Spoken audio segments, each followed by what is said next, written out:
सभी को नमस्कार।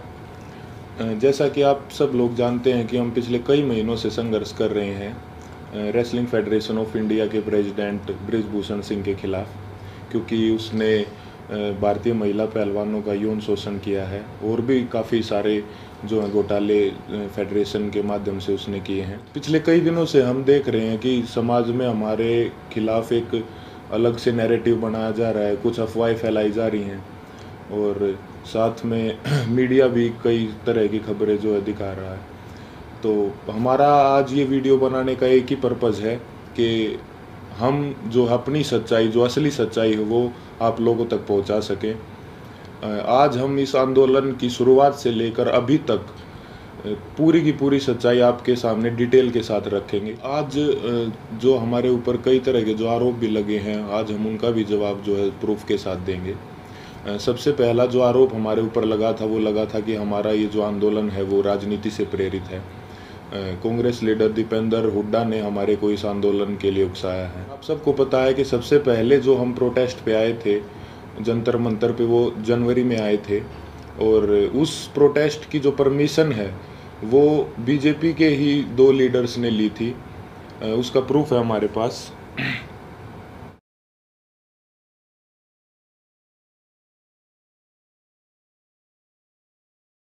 प्रोटेस्ट की जो परमिशन जो जंतर मंतर थाने से ली गई थी वो बीजेपी लीडर तीर्थ राणा और बीजेपी लीडर बबीता फोगाट ने जो वो परमिशन ली थी, जिसका प्रूफ भी अभी हमने आपको दिखाया। तो ये कैसे हो सकता है कि ये आंदोलन जो है वो कांग्रेस ने करवाया? गारंटी के साथ बोल सकते हैं कि 90% 90% जो कुश्ती से जुड़े लोग हैं, चाहे वो पहलवान हो या कुश्ती से जुड़े हमारे कोचेज हों, उन सबको जो है ये पता था कि 10-12 साल से जो इस तरह की छेड़छाड़ जो महिलाओं के साथ जो है हो रही है, या उन किसी और कुछ लोगों ने देखा भी था, जिसका प्रूफ मीडिया में कुछ कोचेज ने दिया है। कई लोग जो है इसके खिलाफ आवाज़ उठाना भी चाहते थे, लेकिन हमारी जो रेसलिंग कम्युनिटी है उसमें एकता की कमी थी। अगर किसी ने जो सिंगल अगर ये आवाज़ उठाने का फैसला भी किया तो वो बात जो है रेसलिंग जो है फेडरेशन के प्रेसिडेंट तक पहुंच जाती थी और उस आदमी के कैरियर में दिक्कत आना स्टार्ट हो जाती थी। लगातार और बार बार हमने सभी को बताया है कि जो हमारी लड़ाई वो सरकार के खिलाफ नहीं है, हमारी लड़ाई जो है रेसलिंग फेडरेशन के प्रेसिडेंट के खिलाफ है, क्योंकि जो भी शोषण उसने किया है, जो भी रेसलिंग के लिए गलत किया है, वो उसने फेडरेशन के पद पर बने रहते हुए किया है। और हमारी लड़ाई सरकार से वैसे भी नहीं हो सकती, क्योंकि जो मैंने अभी आपको पीछे बताया कि जो है बृजभूषण भी जो है वो रूलिंग पार्टी से ही सांसद है और जो जिन्होंने प्रोटेस्ट की परमिशन ली वो भी जो है बीजेपी के ही लीडर हैं। तो इससे तो ये साफ होता है कि भाई हमारी लड़ाई सरकार के साथ नहीं थी। और हमारे ऊपर दूसरा आरोप ये भी था कि हम इतने टाइम तक चुप क्यों थे। तो इसके कई कारण हैं। सबसे पहले तो एकता की बहुत कमी थी, एक साथ कभी हम हो ही नहीं पाए। और इसका दूसरा कारण तो आप समझ ही सकते हैं कि माइनर जो लड़की जिसने 161 के बयान दिए, फिर 164 के, उसके कई दिन बाद जो है उसने अपने बयान बदले, क्योंकि उसके परिवार को डराया गया, धमकाया गया। तो सिंगल आवाज़ उठा भी कैसे सकते थे। कुश्ती में आने वाले सभी खिलाड़ी बहुत ही गरीब परिवार से होते हैं, उनमें हिम्मत नहीं होती वो इतनी बड़ी व्यवस्था और इतने पावरफुल आदमी के खिलाफ आवाज़ उठा सके। और वो सब आप लोगों ने महसूस भी कर लिया होगा कि इंडिया के टॉप रेसलर्स ने मिलकर आवाज़ उठाई और उसके बावजूद भी उन्हें किन किन हालातों से गुजरना पड़ा। 28 तारीख को महिला पहलवानों के साथ जो व्यवहार हुआ वो पूरे देश ने देखा है। कैसे उनको ज़बरदस्ती घसीटा गया और कैसे जो उनको ज़बरदस्ती अरेस्ट किया गया, जबकि हमने कोई भी जो है कानून नहीं तोड़ा था, ना ही किसी संविधान का उल्लंघन किया था। फिर भी हमारे ऊपर जो है इतना ज़ोर ज़बरदस्ती का और इतना बर्बर व्यवहार जो है किया गया पुलिस प्रशासन द्वारा। हम आप सबको ये क्लियर कर देना चाहते हैं कि जो 28 मई की जो महिला सम्मान महापंचायत की जो कॉल थी वो हमने नहीं दी थी, वो हमारे खाप चौधरियों ने दी थी महम में पंचायत के बाद। हमारे को तो कुछ समय के बाद जो है इस फैसले के कुछ समय बाद हमारे को ये पता चला कि 28 तारीख को जो है नए संसद भवन का उद्घाटन भी है। फिर भी जो है हमने हमारे बड़े बुजुर्गों के आदेश का जो है पालन किया, जिसके परिणाम स्वरूप जो है हमारे को इस तरीके से बर्बरतापूर्वक घसीटा गया रोड पे, और जो है हमारे को प्रोटेस्ट साइट से भी जो है ज़बरदस्ती हटा दिया गया। 28 तारीख को जो घटना हमारे साथ हुई उसने हमें अंदर से तोड़ दिया था। हमने देश के लिए इतने पदक जीते, देश का इतना मान सम्मान बढ़ाया, फिर भी हमारे मान सम्मान को जो है वो सड़कों पर रोन दिया गया। उस घटना के बाद हम जो है इतने आहत हो गए थे, इतने परेशान हो गए थे कि वो बात हम वर्ड्स में भी नहीं बता सकते। हमें कुछ समझ नहीं आ रहा था कि हमारे साथ ये क्यों हुआ। उसके बाद हम सब ने अपने सारे मेडल्स गंगा जी में विसर्जित करने का फ़ैसला लिया, क्योंकि हमें वो अपने सारे मेडल्स बेईमानी नज़र आ रहे थे। लेकिन फिर हरिद्वार में भी हम सब इस तंत्र की साजिश का शिकार हो गए। जैसे ही हम हरिद्वार में अपने मेडल बहाने पहुँचे तो तंत्र से जुड़ा एक आदमी बजरंग का हाथ पकड़ के साइड में ले गया और उससे पता नहीं कितने नेताओं की बात करवाई कि आप रुको, आपके बारे में मीटिंग चल रही है और आपको न्याय भी मिल जाएगा, आप बस 7 बजे तक रुको।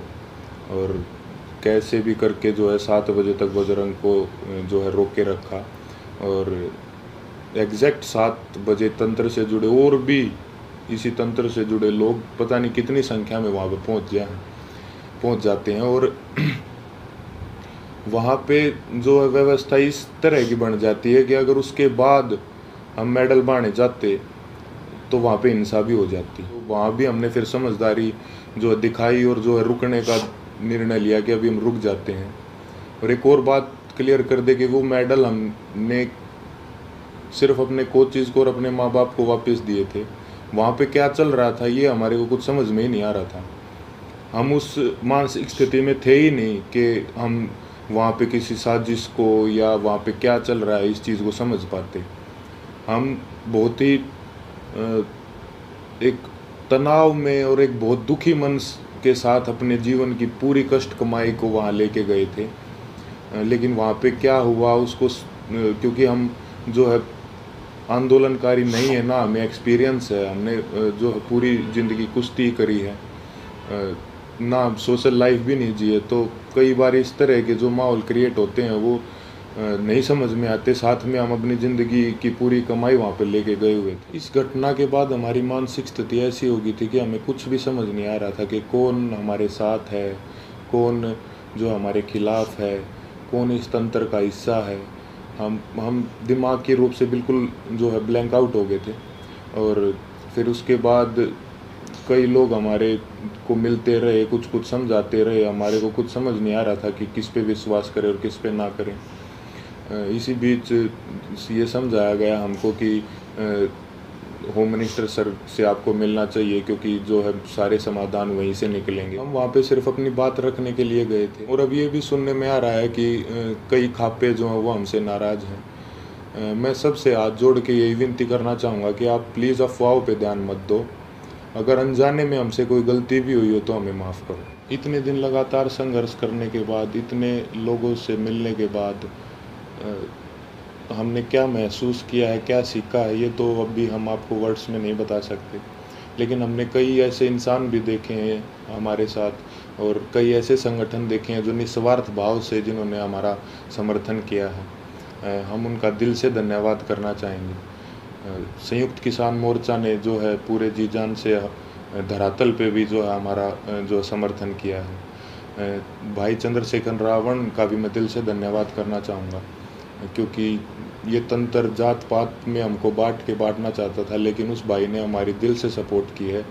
तो चंद्रशेखर भाई का भी दिल से धन्यवाद। सत्यपाल मलिक जी का भी मैं धन्यवाद करना चाहूँगा कि उन्होंने हमारे को प्रेरित किया कि कैसे बेबाकी से अपनी बात जो है रखी जाती है। साथ ही सभी महिला संगठनों का भी मैं जो है दिल से धन्यवाद करना चाहूँगा कि उन्होंने जितनी ताकत उनमें थी हमारा सपोर्ट किया है। साथ ही छात्रों का भी, हर एक उस इंसान का जो निस्वार्थ भाव से हमारे पास हमारे समर्थन के लिए आए हैं, उनका हम दिल से धन्यवाद करना चाहेंगे।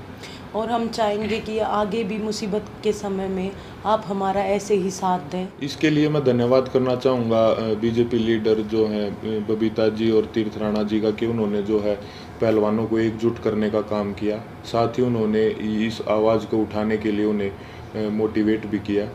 उसके बाद इन्होंने ही सरकार के साथ जो है मीडिएटर बन के जो पहलवानों को एक कमेटी का नाम दे के जो है आश्वासन दिलवाया सरकार से, यही उसके बीच में जो है मीडिएटर थे।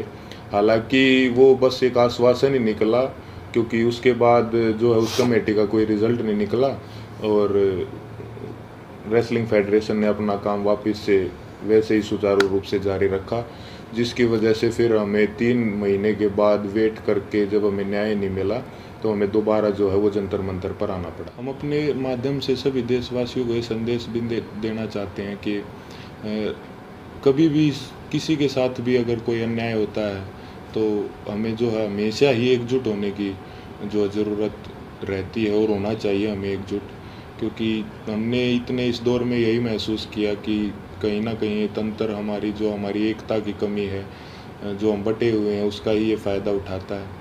किसी के साथ भी अन्याय हो तो आप प्लीज़ एक साथ आइए। अन्याय के खिलाफ निस्वार्थ और सच्चे मन से अगर हम कभी भी एकजुट होकर अन्याय के खिलाफ आवाज़ उठाते हैं तो आत्मा को बहुत संतुष्टि मिलती है। धन्यवाद।